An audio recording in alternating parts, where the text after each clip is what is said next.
আসসালামু আলাইকুম। আশা করি সবাই ভালো আছেন, সুস্থ আছেন। আজকে যে বিষয়টি নিয়ে কথা বলবো সেটি হলো যে আপনার পাখিকে রেস্টে দিবেন কতদিন।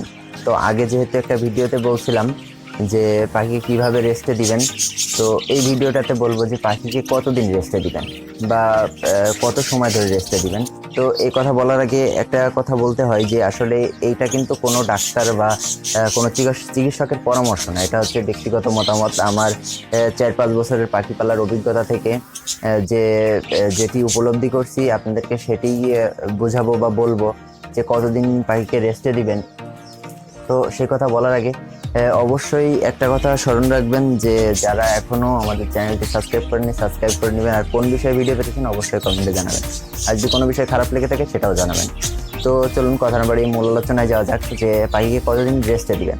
তো পাখিকে রেস্টে দেওয়ার ক্ষেত্রে আসলে ডিপেন্ড করে যে কোন পাখিকে রেস্টে দিবেন। যেমন বাজরিগার পাখিকে একটু মানে মেনটেন করে বা লাভ বার্ডকে মেনটেন করে আসলে রেস্টে দেওয়া উচিত, কিন্তু জাভা পাখি আসলে রেস্টে দেওয়া লাগে না, বা ফিন্স বলেন, এগুলো রেস্টে দেওয়ার কোনো প্রয়োজন আছে বলে আমি মনে করি না। তবে বাজরিগার পাখিটা রেস্টে দেওয়ার অবশ্যই প্রয়োজন আছে, কারণ আপনি বাজরিগার পাখিকে যদি রেস্টে না দেন কন্টিনিউ ডিম পাড়তে থাকে।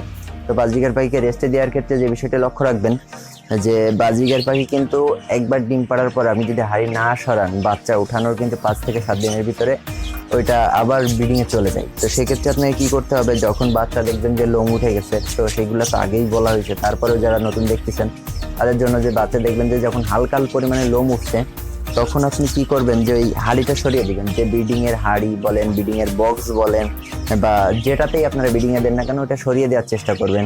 আর দেওয়ার পরে যেটা করবেন যে বাচ্চাগুলোকে একটা পাত্রের নিচে লাভিয়ে দিবেন। বাচ্চাগুলোকে নিচে লাভিয়ে দেওয়ার পরে যে মানে যখন দেখবেন যে রেস্টে দিবেন বা যে বাচ্চাগুলো ওঠার পরে রেস্টে দিবেন, তখন কি করবেন, আপনি পাখিগুলাকে আপনার ওই পাত্রের থেকে নিচে যখন দেখবেন একটু একটু খাওয়া শিখছে, সরে ওই পাত্রটাও সরাই দিবেন।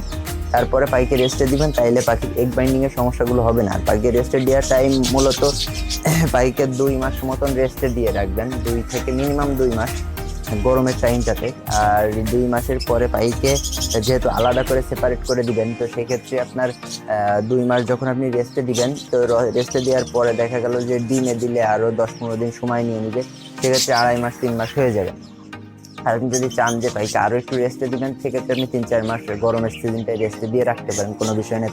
পাখির শরীর স্বাস্থ্য ভালো থাকে। তো রেস্টে দেওয়ার সময় অবশ্যই লক্ষ্য রাখবেন, যদি দেখা যায় যে বাজরিগার পাখির ছেলে মেয়ে একসাথে রেস্টে দেন, অনেক সময় হাড়ি না পাইলেও তারা ঠোকাঠুকি করে বা মারামারি করে, সেক্ষেত্রে বাজরিগার পাখির ছেলে মেয়ে আলাদা করে দিবেন।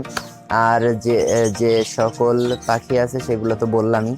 আর আলাদা করার পরে পাখিকে রেস্টে দেওয়ার শেষ হওয়ার পরে পাখিকে যখন ব্রিডে দিবেন, তার আগে অবশ্যই ক্যালসিয়ামের কোর্সটা করিয়ে নিয়ে তাই ব্রিডে দেওয়ার চেষ্টা করবেন। আর এরপর একটা মজার বিষয় দেখাবো আপনাদেরকে। তো চলুন, সেটা দেখার আগে আপনারা অবশ্যই চ্যানেলটি সাবস্ক্রাইব করে নেন, আর কোন বিষয়ে ভিডিও অবশ্যই জানাবেন। তো চলুন মজার একটা বিষয় দেখিয়ে আসি আপনাদের। সবাইকে ধন্যবাদ।